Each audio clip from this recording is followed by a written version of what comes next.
This is Diane Boyd, and I'm excited to talk about 45 years of following wolves and their path to recovery in the United States, particularly in Montana.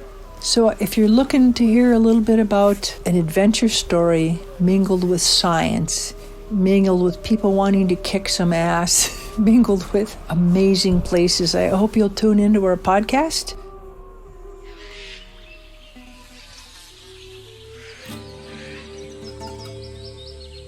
Welcome to The Trail Less Traveled, an adventure radio series and podcast dedicated to collecting stories and sounds from around the world in order to take you back to mankind's earliest form of entertainment, storytelling. This episode was recorded on location in collaboration with Explorer Maps. Missoula, Montana is a mecca for outdoor enthusiasts, and each week we will bring you tales of adventure from both near and far, as well as information and inspiration and a few tunes to set the mood. You can subscribe to the podcast and learn about our international outreach projects at traillesstraveled.net. And now, here's your host, international expedition guide, conservationist, and yogi, Mandela. This evening, The Trail Less Traveled is being recorded in Kalispell, Montana, and I'm sitting with Diane Boyd. She's also known as the Jane Goodall of wolves.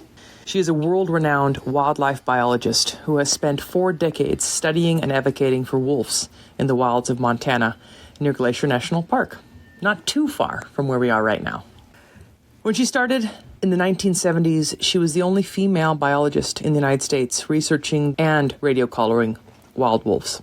With her 2 dogs for company, she faced the rigors of Montana in the winter in her isolated cabin, which is where she recently wrote her book, A Woman Among Wolves. Diane, thank you for the time and energy to join me on The Trail Less Traveled. Thank you, Mandela. This will be fun. So thanks for having me. Tell us about where you grew up and how adventure and conservation was a part of your childhood. Well, I grew up in a suburb of Minneapolis, and we were in a housing development that's pretty new, and there was still a lot of undeveloped marsh around, which we all called the swamp. It was before people used the term wetlands. And I got to play in the swamp and get muddy and look at things that were swimming in the ooze and baby ducks. And it was a great neighborhood. There was 1,000 kids. We were all baby boomers. Great neighbors. Very, very wonderful, safe place to grow up. And still, it was in the city, but they still had that little wild element. You could find salamanders in the window wells, and I'd take them out and free them and things like that.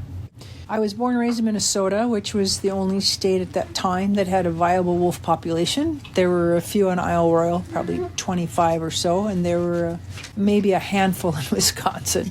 So I had a lot of opportunity. I'd go up to northern Minnesota in the Boundary Waters canoe areas and go camping when I was in high school. Was mesmerized by the potential of seeing a wild wolf, which I never did when I was young.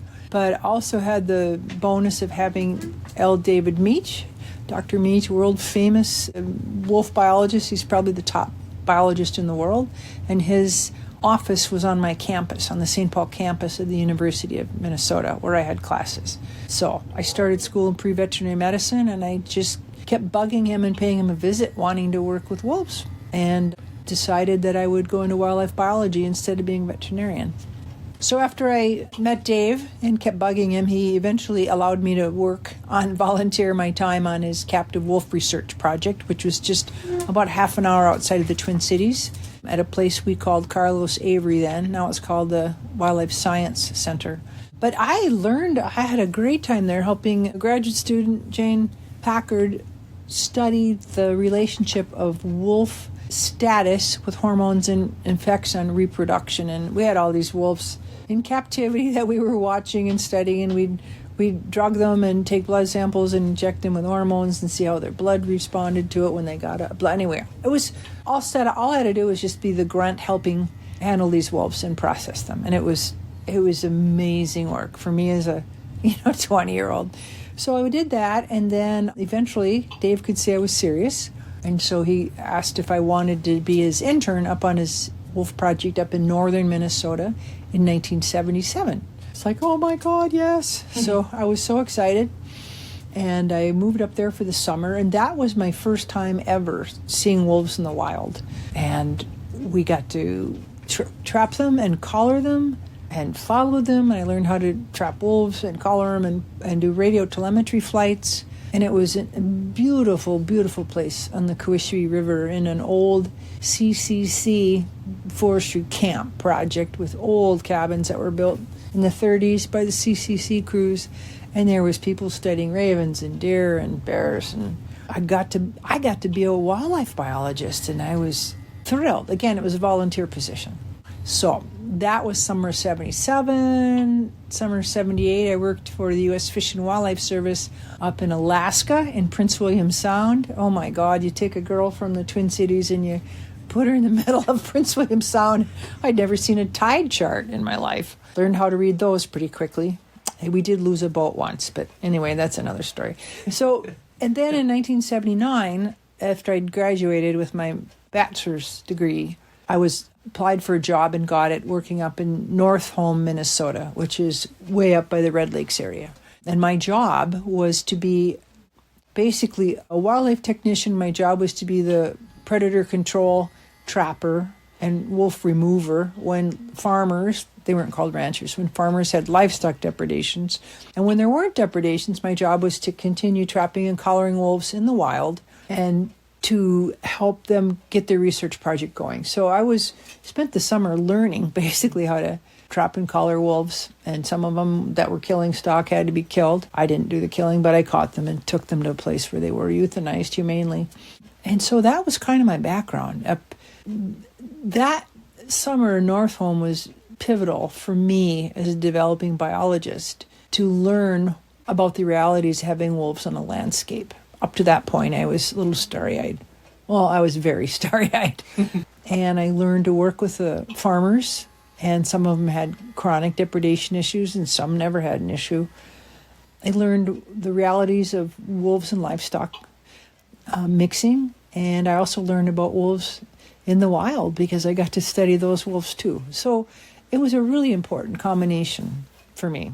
And then I got a letter at the end of the summer of 79 from Bob Ream in University of Montana accepting me into the graduate program for master's at the University of Montana. And he was heading up a fledgling project called the Wolf Ecology Project.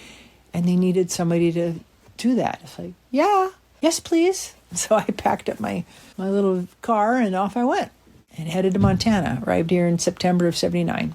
When I drove from Minnesota across the prairies, and then I got to Montana, and then all of a sudden it's like, oh my God, there's mountains.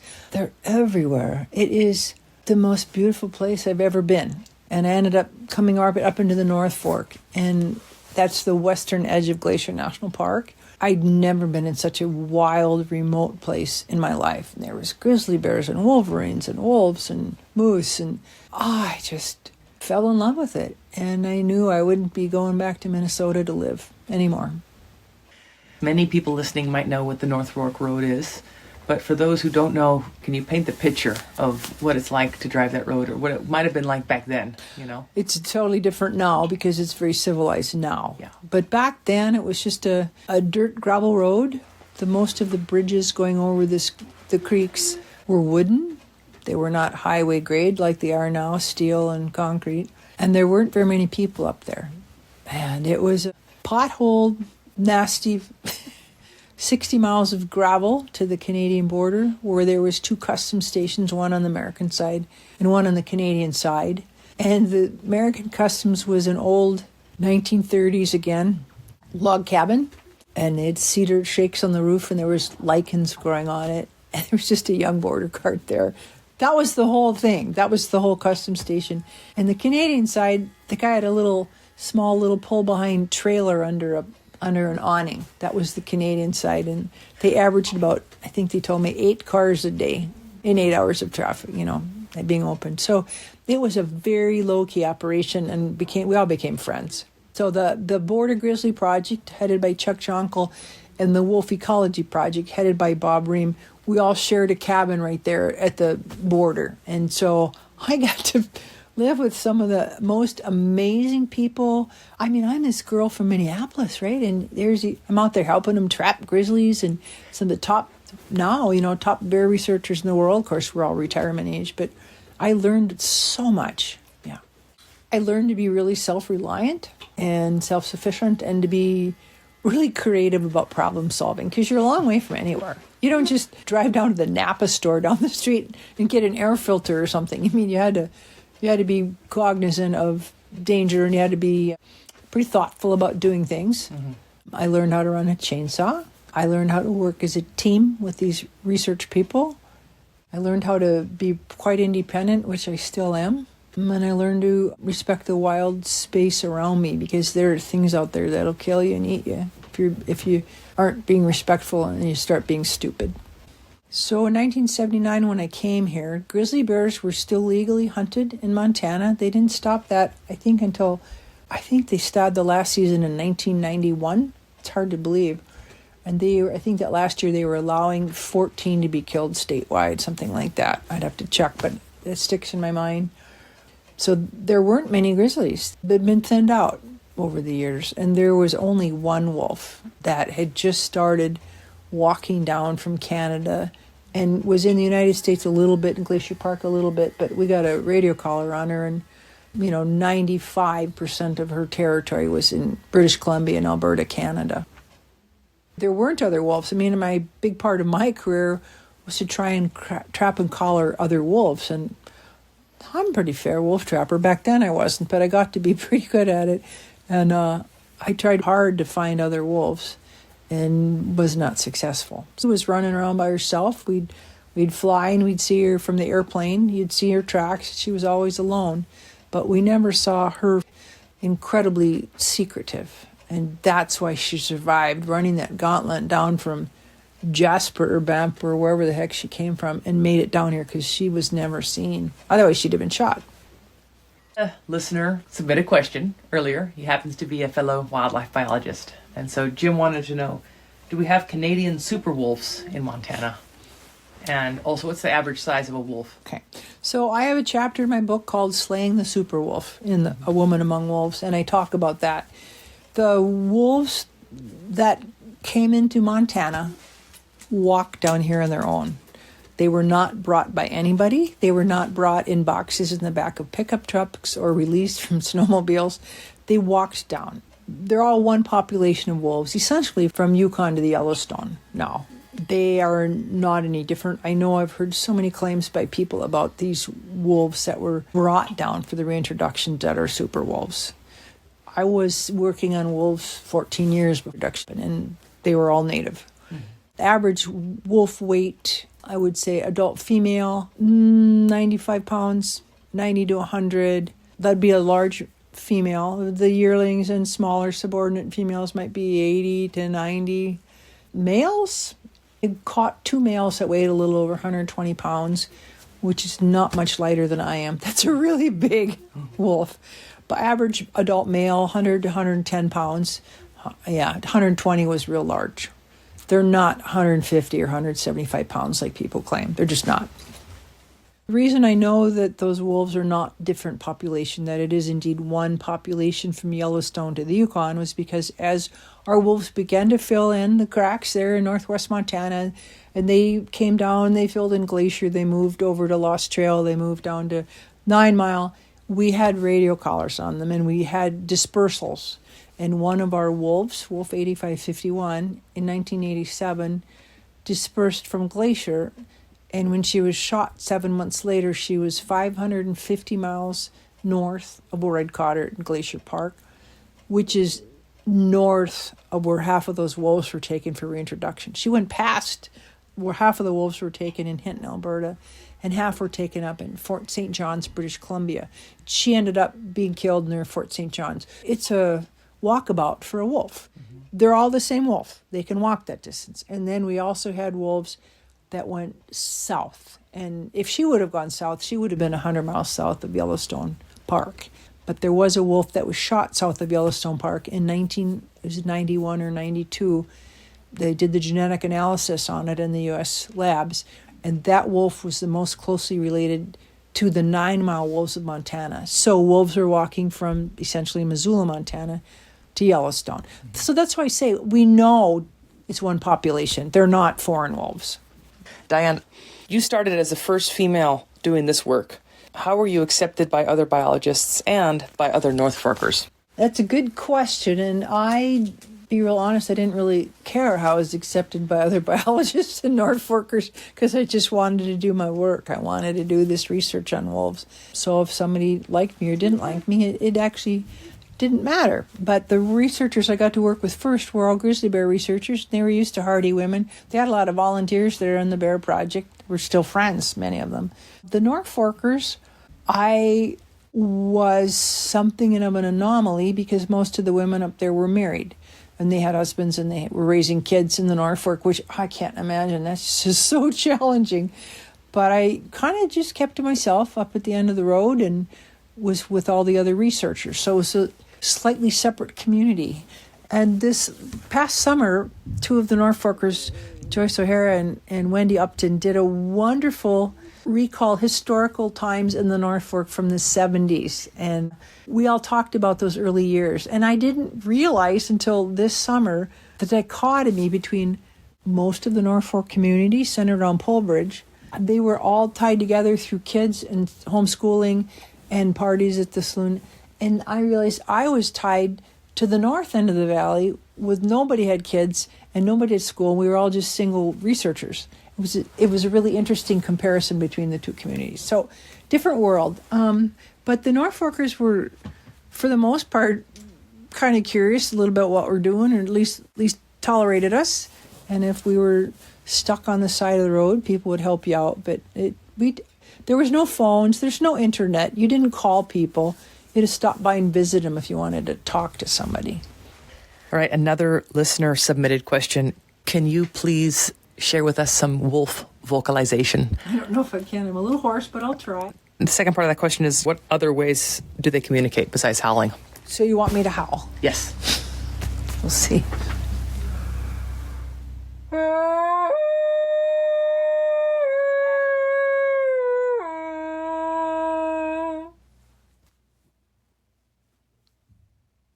That's kind of your basic wolf howl. I've been told for a skinny girl I got pretty good pipes. But so wolves have, much like dogs, because dogs are wolves that we've just selectively bred, but they have a huge amount of vocalizations. They have howling, they have whines, they have that little nasal noise that they can make. They growl, they groan, just the noises your dog makes. The wolves have this. They got them from wolves, so they have all those noises. I mean, in the wild, I never got to hear any of those softer close-up sounds, but you'd hear the howl for miles. And we could conduct surveys to see if wolves had successfully raised pups or not by going near a den, like a half a mile away, when the wolves would be of age to respond, like July, late June, and we could howl, and if there were pups there, they would respond. And so you could confirm that they had reproduced without actually bothering them. Yeah. All right. Another listener submitted question we have is, can you share some scary tricks that you went on to monitor wolves? In particular, they're interested in your story about wading the North Fork in the middle of the winter.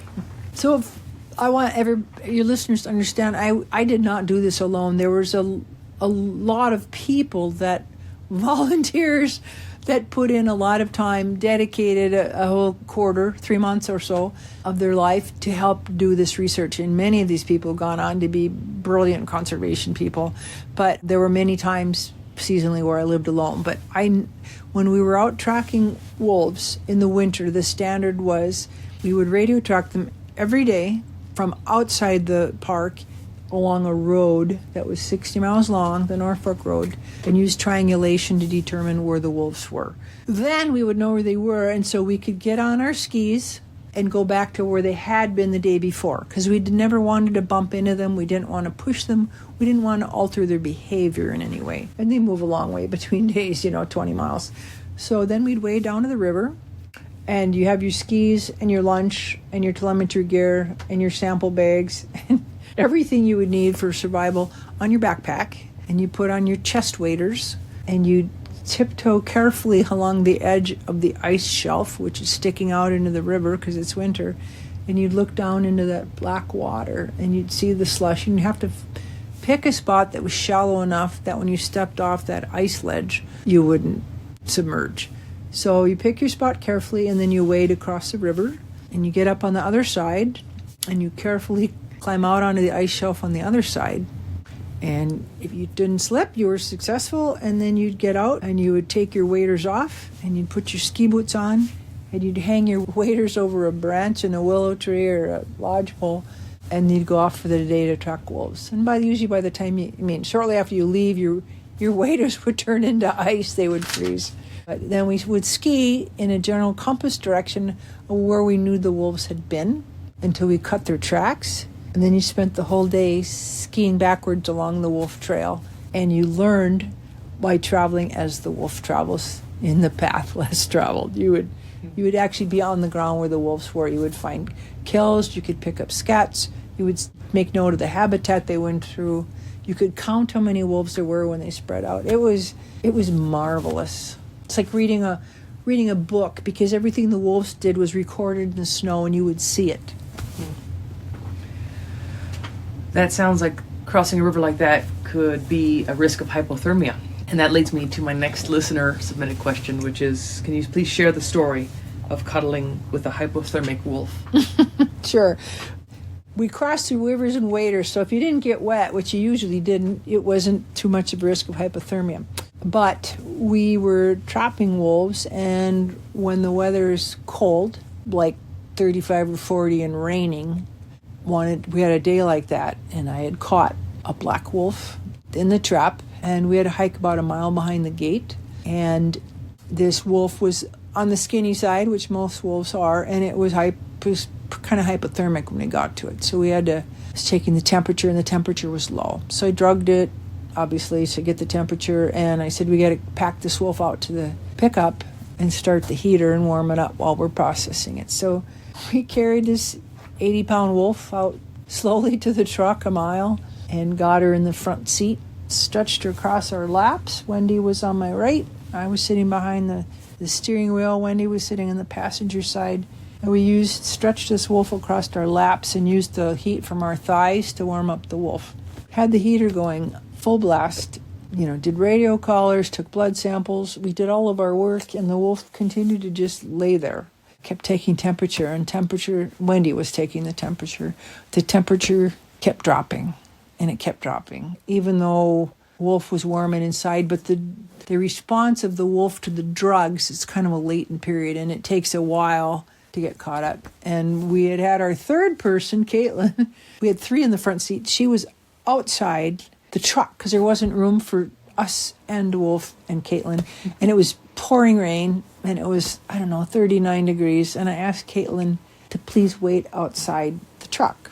And that when the wolf's temperature came back up to where we could safely release her, I would give her the thumbs up and she could pull my door open, and we'd let the wolf out. All nice, well planned out, very calm, very peaceful. Well, what happened in reality is the wolf laid in the truck on our lap for a long time. And the drugs are quick acting. This wolf was like in our truck for, a couple of hours. And I was getting pretty concerned that something was going wrong. But in the meantime, her temperature had just stopped dropping and it started to come up.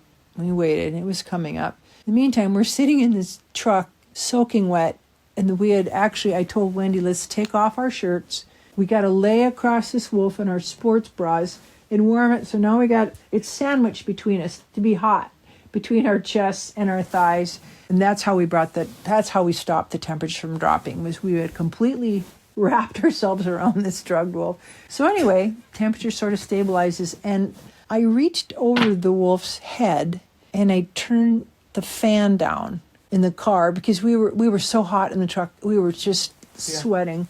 I reached over, and when the fan went click, the dial, I saw that wolf's ear pivot directly towards the sound of the dial without anything else moving on the wolf. And I realized at that moment that the wolf was actually fully awake, and it was just laying there sort of catatonic because it had been pinned, and it was, didn't know where it was. And so I kind of indicated to Wendy that the wolf was actually quite awake, and she kept checking the temperature, and the temperature got up into the zone where I was no longer concerned about it. So I gave Caitlin the thumbs up. When she pulled the door open, the wolf leaped up out of the front seat. Oh, God. I had to grab the back of its head and steer its mouth away from me because it was snapping and biting and everything. Oh. And I couldn't let go of the wolf to do anything more. And Wendy was over in here, and she's pushing against her door with her legs to push us out of the truck together. And so eventually I slid to the left, and I rolled out of the driver's door and hit the ground with the wolf I was still holding on to it by the scruff of its neck. And then I let go and kind of pushed the wolf away, and she jumped up and trotted off into the woods. We named that wolf Ice. It's in my book. We have a couple questions here that folks wanted me to ask you. Let's just kind of take it back to some more serious questions. Please tell us the story of the government bringing all these wolves into the North Fork. Well, it's totally a story because it's a myth. Nobody brought the wolves into the North Fork. They got there on their own. So that it's a complete story. But many people will tell you, my cousin saw the people drive up in the government trucks and dump them out. I'm like, really? When and where was that? And they would tell me, and I said, well, I was there doing the work, and I know that didn't happen. Mm-hmm. Are you calling me a liar? I just say, no, I'm just telling you that I know it didn't happen. I don't know what your cousin saw, but they didn't see government people turn out wolves. So they know they didn't bring them. So that might have been a sarcastic question that someone submitted. Yeah, got it. Many of the listeners will be aware that in Montana, in this part of the world, depredation on livestock can be a big issue. And so the question is, if you shoot the leader of a pack, how does that affect the entire pack? That has been studied in Yellowstone Park. We never got to see it in Glacier because we could never see the wolves up there. But in Yellowstone, they determined they have a big staff and team and volunteers and paid people to watch. But they determined that when one of the breeding animals is shot by humans or killed by another pack, it can die for a variety of reasons, that it causes quite a bit of chaos within the pack. And sometimes the pack will actually dissolve. They split up and they go their way. And sometimes they don't dissolve, and then another animal of the right gender and the right sex comes in, and the wolf remates with another animal, and the pack holds together. So it's really, really case specific. I want to ask you about some of your work in Europe with European wolves. So the question is, how do European wolves differ from the wolves we have here, and how are they managed differently in Europe? The wolves in North America came over the land bridge from Europe long ago. So they've since become genetically a little distinctive, but they're all gray wolves, Canis lupus. So they're essentially the same animals, but they differ a little bit morphologically based on the habitat they live in, on the prey they hunt, the landscape. It influences body size and traits. In terms of how they differ now, I've worked in Italy and Romania. Most of the wolves in Europe are gray, and they're starting to get some different color variations now. There's been some hybridization with dogs, and those wolves are kind of creamy colored, kind of blondish, and they're starting to get some black wolves as well. In terms of how do people differ with managing them in North America, depending on where you are, wolves can be fully protected or shot 365 days a year. It depends on the country and the state. In Europe, Western Europe, wolves have been protected for a long time, and they just are changing that status as we speak. And I just read recently that Sweden is in the process of killing 10% of their wolves right now. So protections are slipping away because there are a lot of wolves in Europe. Matter of fact, I think something like about 15,000, 16,000 wolves in Western Europe. There are wolves in the Netherlands now. There are wolves showing up in Belgium. They're filling in all this space because they've been protected for where they used to live. But in many places they haven't lived in a couple hundred years now. In North America, we manage wolves, harvest, trap, kill, shoot as needed, depending on where they are protected or not protected. In a system called the Northern Rocky Mountains, which is where we are right now, that includes parts of Montana, Idaho, and Wyoming. These wolves are no longer protected, and they're managed by different state fish and game agencies in each state. And every state in these 3 states all have seasons on wolves. Another listener submitted question: should people be afraid of wolves? Should people be afraid of wolves? No, of course not, but they are. So it's like having a fear of heights. I can't tell you shouldn't have a fear of heights because it's not rational, because I don't have it. That's not right. So wolves, in terms of being a fearsome animal on the landscape, as a human, you don't need to worry about it. Occasionally, very rarely, wolves will attack or injure a person or kill them. Very, very rarely. It's nothing like every year people are killed by mountain lions, bears, elk, deer, coyotes. Far less damage is done by wolves. So Diane, you spent the past 45 plus years studying and advocating for wolves near Glacier National Park. And I'm wondering, what's the main thing that wolves have taught you as a person and as a wildlife biologist? That is a big and deep question. So wolves have taught me you need to work as a cooperative pack to survive best. Lone wolves don't do as well as wolves that are integrated into a pack, that cooperatively hunt and breed and help raise offspring together. The other interesting thing is that wolves are an awfully lot like humans in terms of pack structures, family. They defend their home territory and turf often to the death, and people find that appalling. It's no different than us. Us humans do exactly the same thing with wars, killing intruders coming into our homes. And everybody helps raise the pups, just like a human family. Everybody chips in and helps take care of their siblings or nieces and nephews. And I find that's pretty interesting that there's so many social parallels and yet people can't relate. We're kind of getting to the end here of these listener-submitted questions. But one of the other ones is, how do people coexist with wolves? Some places people don't coexist with wolves, most places, because they're not returning to most of their historical habitat. But if you expect to see wolves back in Iowa, you're going to be sadly disappointed. They'll never be allowed to be there. They're getting there. They keep shooting wolves in Iowa and Missouri and Illinois and all kinds of places. But the landscape is so human-dominated, they're not going to be allowed to be there anymore. If you are a livestock producer, you probably don't have a lot of use for having wolves on the landscape. But there are so many millions of acres of land in our country. We are so blessed to have so much wildness left. It does not have to be wilderness. Wolves live amongst people in many places in Montana, as long as they aren't getting into trouble with livestock.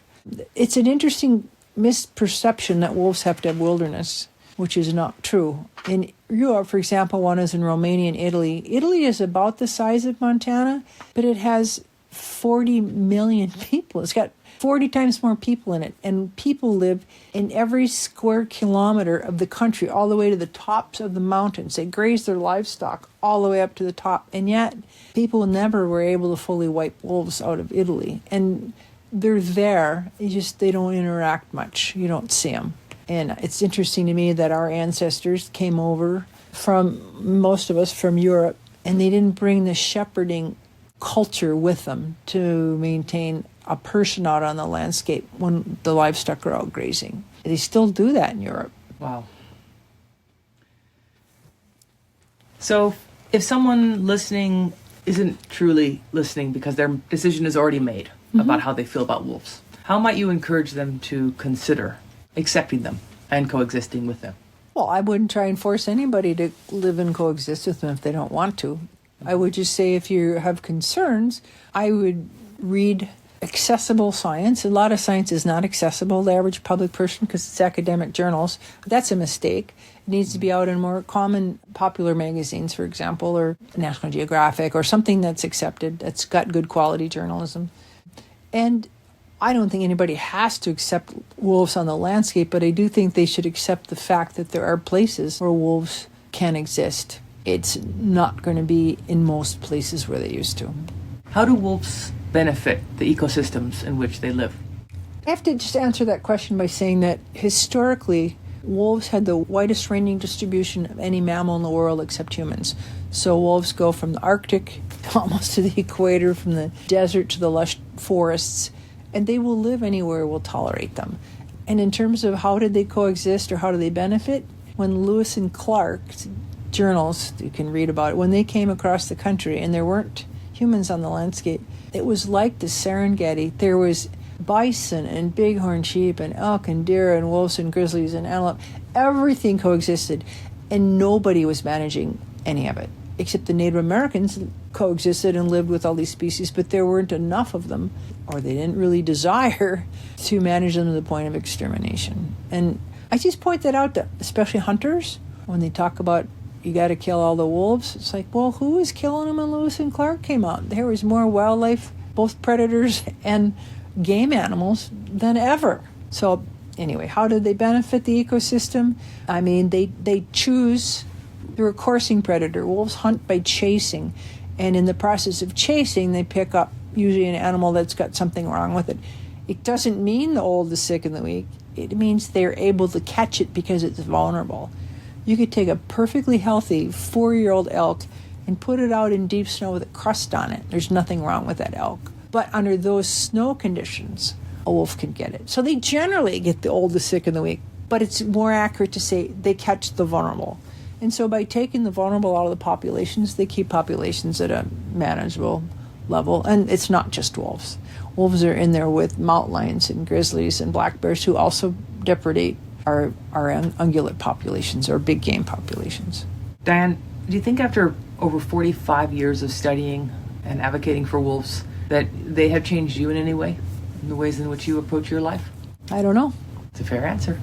I can say in answer to that question, I feel like I've really been privileged to have been living in that ecosystem with such amazing animals as wolves and grizzlies and wolverine and mountain lions, and been able to share their habitat and catch glimpses into their life on a daily basis. And through those glimpses, I'm certainly that it has changed my character a bit.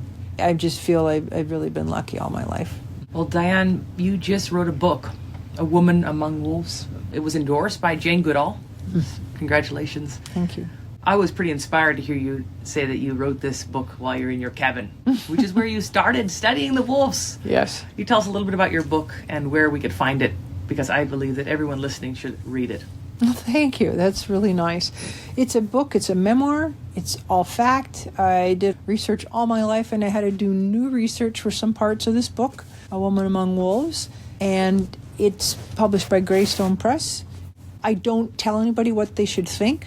I weave the stories of science and ecology through stories. It starts out mostly learning about the characters up there, the creatures, the people, and I begin weaving science in. And as we go from the early 70s up through 2023, the storyline changes because it becomes a lot about some of the conflicts on the landscape, and then some of them amazing tales of resilience of these amazing wolves. But I don't tell people what they should think. I simply tell the science. And I think because of that, I wrote it with the intention that anybody could pick up this book, whether you love wolves or hate wolves or don't care and just want a good adventure story. Everybody can take something away from this, I believe, and enjoy it. Diane, what are 3 pieces of advice that you would share with someone listening out there? The most important thing is to listen. I've learned over my career to listen to the animals, listen to the wildlife, go outside and listen to the sounds around you. It's just a fulfilling, amazing experience when you have never heard quiet. You're busy with TVs and radios and earpods and traffic, and if you just go out, all of a sudden you hear this little tap, tap, tap. You hear a woodpecker that's a quarter mile away. You might get lucky and hear wolves. But most importantly, too, is listen to people. When people have a concern or problem, people need to listen to each other.